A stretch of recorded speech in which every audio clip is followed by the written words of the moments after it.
Buenas tardes, jóvenes y señoritas. Vamos a empezar la lección de hoy.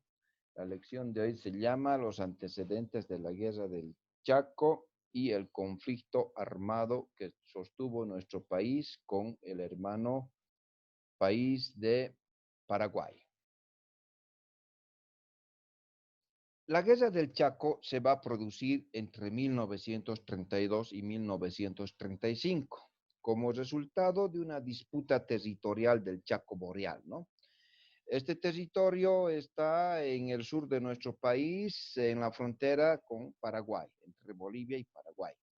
Resulta que Bolivia y Paraguay ambos son países mediterráneos hasta el día de hoy. En ese entonces también porque Bolivia ya había perdido el Océano Pacífico en la guerra del Pacífico, justamente, ¿no? ¿Y qué es lo que buscaba Bolivia? Pues buscaba expandirse de alguna manera y llegar al Océano Atlántico por el río Paraguay, ¿no? Se creía que podíamos llegar a un acceso soberano por el río Paraguay, llegando por el río de la Plata hasta el Océano Atlántico, ¿no? Algo soñador, pero es lo que se decía en ese entonces. La guerra del Chaco, pues se va a llevar en el Chaco Boreal al sur de nuestro país, ¿sí? Aquí en la imagen tenemos, jóvenes, es este sector, todo este sector que tenemos es el Chaco Boreal. En ese entonces todo este territorio estaba en disputa, ¿no? Y Paraguay solamente era esta parte, pero hoy en día Paraguay ha crecido toda esta parte. Y no se crean que es tan vencedor Paraguay que ya vamos a ver por qué, ¿no? La guerra del Chaco, ¿no?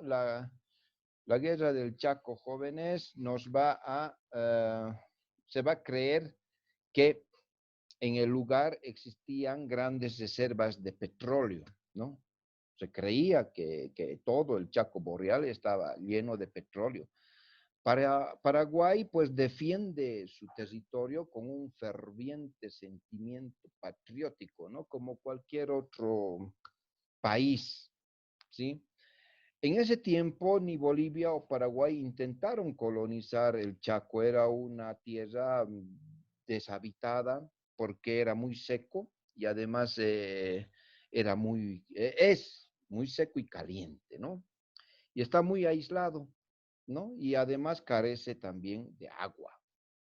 La región estaba ocupada pues por pueblos étnicos, entre los que se destacan más los guaraníes, ¿no? Los guaraníes que en tiempo de guerra entraron en un conflicto hasta emocional, ¿no? Porque muchos de ellos llegaron a defender al Paraguay y otros llegaron a defender a Bolivia, porque ellos pertenecen a todo ese territorio, ¿no? La agricultura y la pesca eran las principales actividades de estos indígenas, pues era su manera de vivir de ellos, ¿no?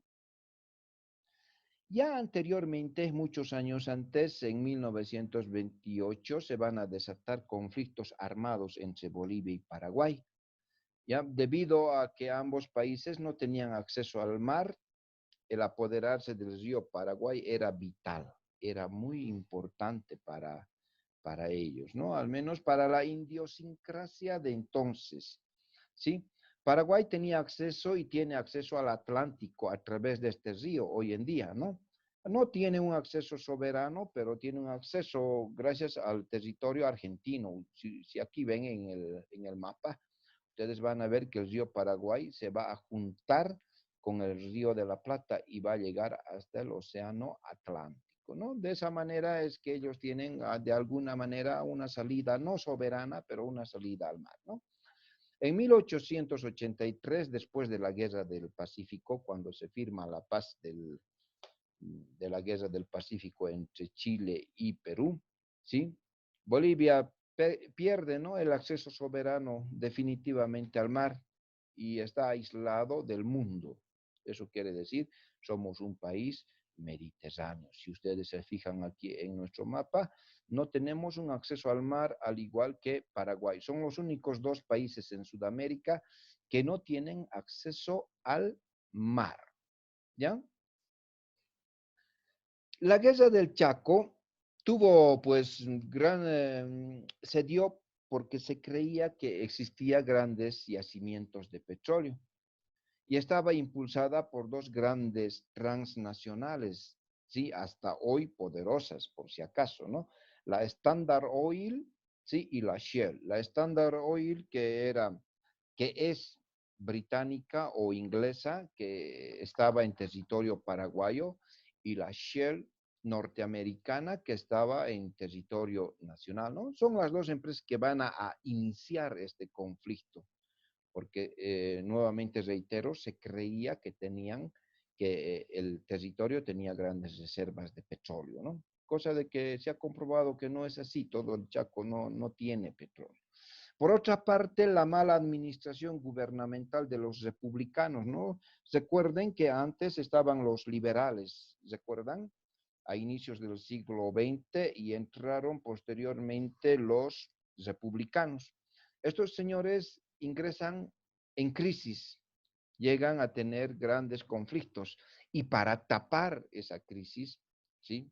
Especialmente Salamanca, que era el presidente de entonces, sí, declara la guerra al Paraguay, ¿no? Creyendo que va a ser súper fácil derrotar a ellos, pero no veía o no se había dado cuenta tal vez de que los paraguayos estaban pues en su hábitat, estaban en su territorio y para nosotros iba a ser muy difícil poder vencerles a ellos, pues estaban en su territorio, ¿no?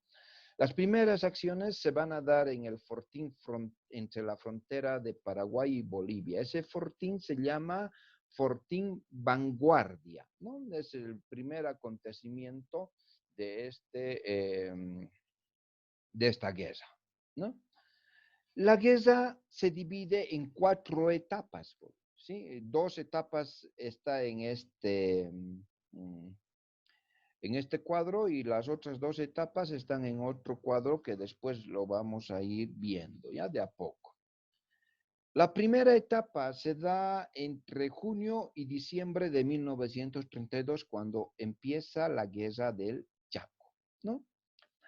Se caracteriza por el avance boliviano, ¿no? Sobre fortines paraguayos. Los bolivianos tienen cierto éxito, van avanzando y van derrumbando fortines paraguayos, ¿ya? Los bolivianos toman pues violentamente el fortín Chuquisaca. Un mes después, los paraguayos recuperan este fortín, ¿ya? Ya se está haciendo color de hormiga para las fuerzas militares bolivianas, ¿no? El hecho más importante en esta primera etapa es la defensa del Boquerón o el fortín del Boquerón, que vamos a ver adicionalmente en otra clase con más detenimiento el fortín Boquerón, pues cuya pérdida del Boquerón cae como un impacto negativo fuerte en la opinión pública boliviana, ¿no? Nos hierre el sentimiento. Entonces, pero también en esta primera etapa se va a destacar la defensa exitosa del Fortín en kilómetro 7, así se llama, ¿no? El Fortín kilómetro 7. Eso es la primera etapa, ¿ya? La segunda etapa se va a dar en todo el año de 1933. Pues este año es desastroso para las fuerzas bolivianas, ¿no? Vamos a tener derrotas de Nanagua, Gondra, Alihuatá y Campo Vía, entre los más importantes. Aquí van a caer muchos prisioneros de guerra y vamos a perder bastantes hombres, muchos hombres. Y un desatino de parte del gobierno es pues nombrar o designar a un alemán veterano de la Primera Guerra Mundial como el comandante del ejército, Hans Kuhn.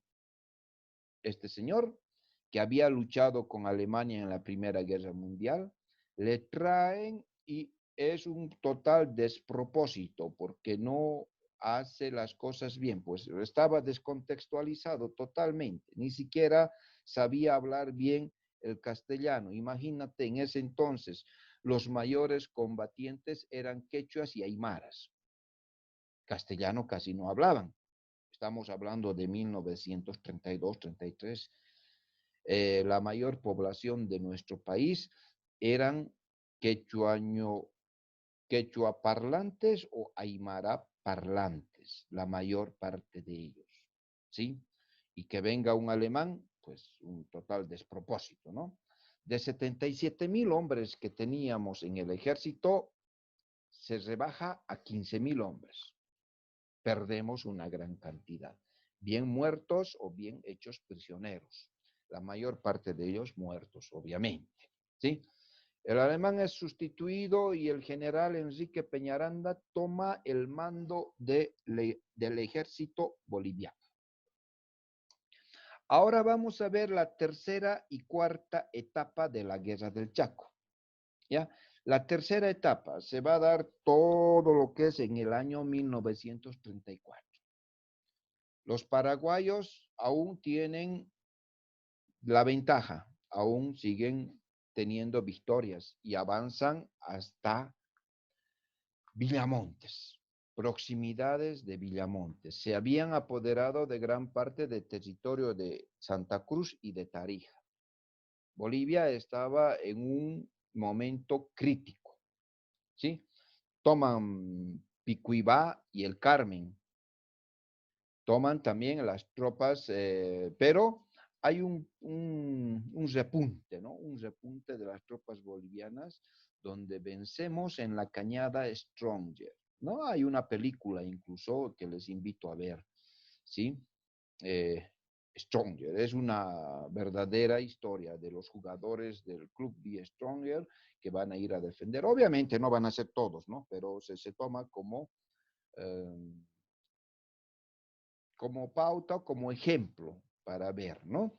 El ejército boliviano, a pesar de eso, retrocede, ¿no? Hasta las reservas de petróleo. Hoy en día en Yacuiba hay bastante petróleo, ¿no? Gracias a eso tenemos grandes ingresos todavía el día de hoy, a defender con todo, ¿no?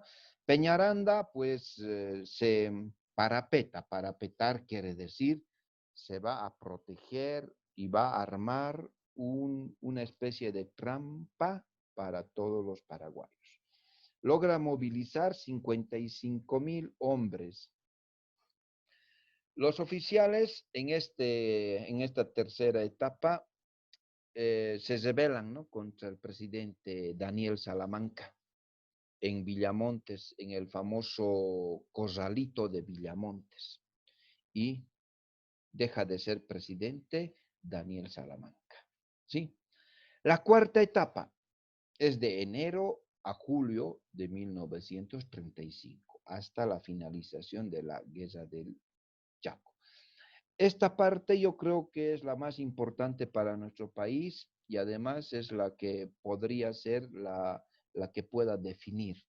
Si hubiera habido una mayor coordinación entre los que estaban en territorio boliviano y los que estaban prisioneros en el Paraguay, muy probablemente la victoria boliviana hubiera sido total. Con esto quiero decir que Paraguay hubiera sido invadida totalmente, ¿sí? Porque en Paraguay ya no había hombres, solamente existían algunas mujeres, bueno, en la mayor parte mujeres y niños, y la gran cantidad eran prisioneros bolivianos. Y en este otro lado, en la defensa de Villamontes, gran cantidad de paraguayos murieron, ya no existía mucha cantidad de soldados paraguayos. Los paraguayos retroceden, ¿no? Tienen grandes bajas en Tarairí, en Charagua y Pozo del Tigre, por ejemplo. Se reconquistan nuevamente territorios de Tarija y Santa Cruz. Se logra recuperar, pero inesperadamente se va a firmar el tratado de armisticio donde ponen fin a la guerra con el arbitraje de Argentina. Argentina entra en conversación, si se quiere llamar así, y logra que Bolivia firme el tratado de armisticio bajo la amenaza de que Argentina podría entrar a defender al Paraguay.